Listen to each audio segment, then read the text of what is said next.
প্রযুক্তির উন্নয়নের সাথে সাথেই বাড়ছে মানুষের সুযোগ সুবিধা, বদলে যাচ্ছে জীবন। কিন্তু এই কার্যকারণের অনেক কিছুই কিন্তু আমরা জানি না। হাইরাইজ বিল্ডিং যেমন হচ্ছে, তেমনি বাড়ছে লিফটের ব্যবহার। খুব সহজেই নিচ থেকে উপরে, উপর থেকে নিচে সহজেই আসা যাওয়া করা যাচ্ছে।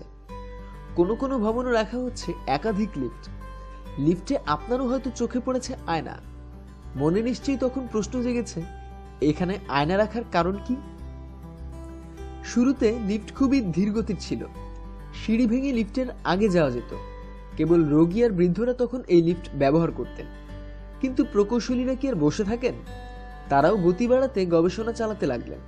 তাতে গতি আরেকটু বাড়ল, তবে অভিযোগ কমল না।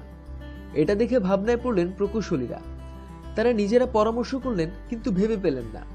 নিজেরা কয়েকবার লিফটে চড়ে দেখতে গিয়ে নতুন জিনিস আবিষ্কার করলেন। সেটা নিয়ে মনোবিদদের সাথে আলোচনা করে জানতে পারলেন আসলে পুরো ঘটনাটাই মানসিক। লিফটের ভিতর যাত্রীরা কিছুই করতে না পেরে ধীরগতির ধারণা তৈরি করেছেন। এরপর যাত্রীদের বিরক্তি ও ধীরগতির ধারণা মেটাতে লিফটে লাগানো হলো আয়না। আয়না লাগানোর পর এক জরিপে দেখা গেছে, অধিকাংশ যাত্রীর অভিমত লিফটের গতি বেড়েছে।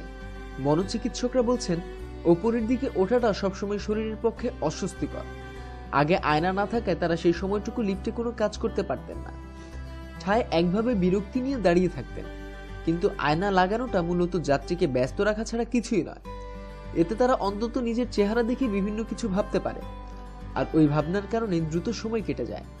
মনোবিদরা বলছেন, ক্লাস্ট্রোফোবিয়া আক্রান্ত রোগীরাও এই আয়নার কারণে লিফট আরোহণে সুস্থ বোধ করেন। ক্লাস্ট্রোফোবিয়া এক ধরনের ভয়। এই রোগে আক্রান্তরা লিফটে ওঠার পর নিজেদের ছোট ঘরে বন্দি মনে করতে পারেন।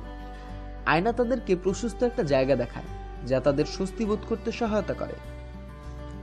পৃথিবীর রকমারি খোঁজ খবরের জন্য সাবস্ক্রাইব করুন। ধন্যবাদ।